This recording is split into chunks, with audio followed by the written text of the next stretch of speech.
right? They want to design the best thing. They want to design the most elegant thing.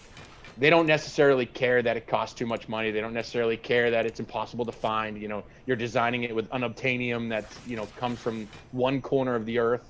Um, so in this role, what I was able to do, and what you're looking at is the enclosure, which was that was my responsibility. I was responsibility for the chiller, the enclosure, and the control systems.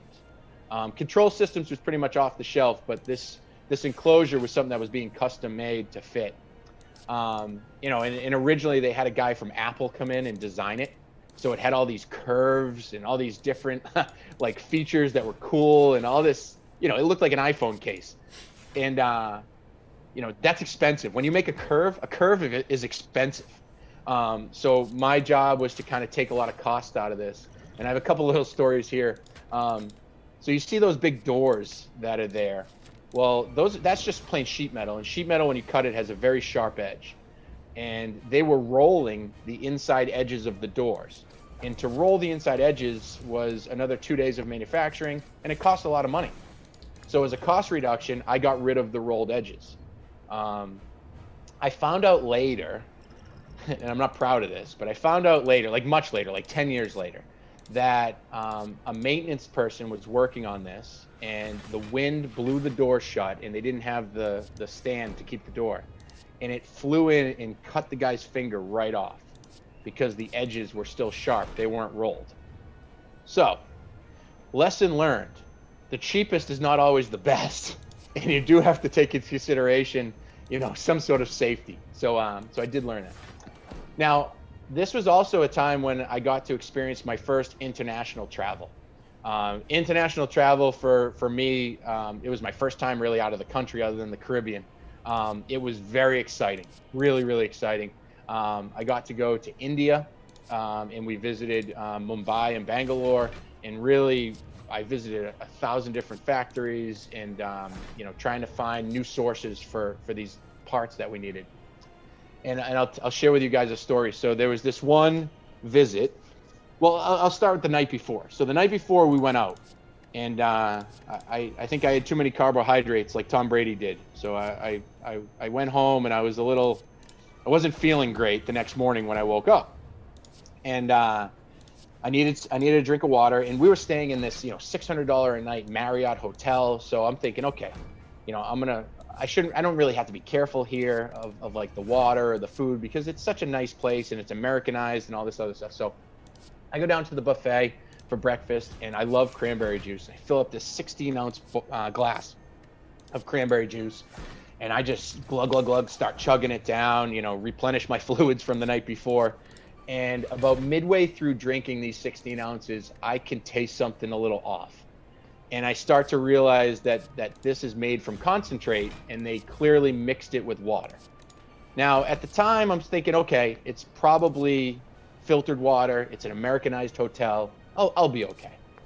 All right, so now fast forward 2 hours. We are in, you know, the middle of nowhere, India. It's July. It's 1,000 degrees, and we're getting a tour of the factory. So we're touring the factory, and all of a sudden, my stomach's like blub blub, and I'm like, oh no, this is bad. You know, I've heard about this. You know, I shouldn't have drank that water. I'm in so much trouble. So I go to the guy, go, hey, you know, can I use your bathroom? And he looks at me like this horror on his face, and he's like, yeah, we'll get the car to go.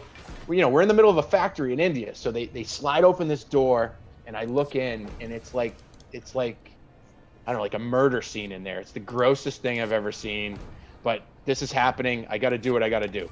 So I go in, and I'm prepared, right? So I know there's just going to be a hole in the floor. You know, I did my research. I'm not expecting a toilet. So, you know, I go in, I take care of my business. I feel much, much better. And then I start to look around, and I see no toilet paper whatsoever, like none. There's this weird drippy hose hanging there, but I have no idea what you're supposed to do with that. So I just kind of left that alone. So I always wear an undershirt underneath my regular shirt, especially when I'm going to be somewhere where it's hot, you know. So I bite the sleeves off, and I bite like the bottom of my shirt off, and I use my shirt to kind of clean myself up. I throw all that down the hole. That's somebody else's problem now, and I'm back on my tour. Now remember, it's 1,000 degrees, and there's no air conditioner. We're in the middle of this place. So now I'm standing up in front of the entire factory, and I got my translator with me, and I'm like, I need you guys to work hard. This is really important. We need these parts. We need them fast. And I look out into the audience, and everybody in the audience is kind of like whispering to each other, and they're kind of looking at me weird and funny. So I go to the translator. I'm like, what's the problem? Like, why are they doing this? And he looks right at me and he goes, because it looks like you're wearing a bra. Well, what happened was, it was so hot that during the rest of the tour, I had sweat through my white shirt. So you could actually see that I cut the undershirt, the sleeves and the bottom. So it looked like I was just wearing ultimately like a bra. And the entire factory was basically laughing at me while I'm begging them to, do better. So, in person, I usually get a lot of laughs. I hope you found that funny, but that's a true story. I guarantee you it's a true story. So anyways, just something to share with you. So I did this IPT role. I really enjoyed it. Had a great experience in India, except for that story. That kind of ran its course, and now it's time to come back and do something different. And I came back and I got a manager role. And this is now the first leadership experience that I had. But it wasn't leading people, it was leading processes. So I was responsible for cost reduction in contracts.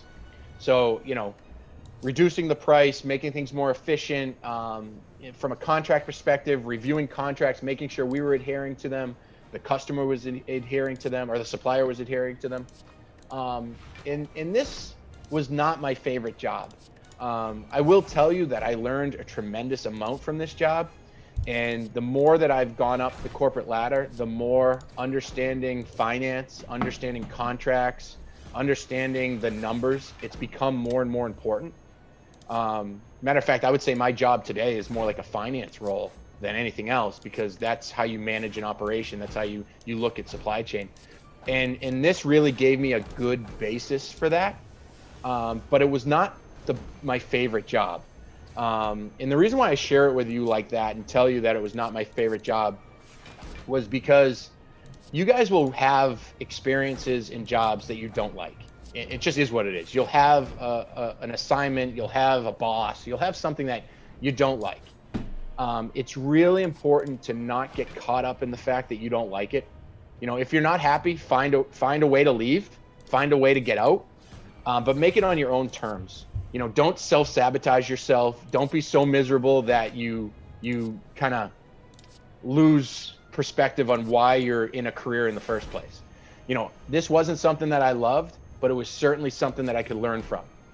So I looked at it from that perspective, right? I really don't like the work I'm doing, but look what I'm learning. I'm taking a lot. I'm gaining new skills that will help me on my next role. And I think that's going to be important for you guys, especially as you guys come out. The world is changing.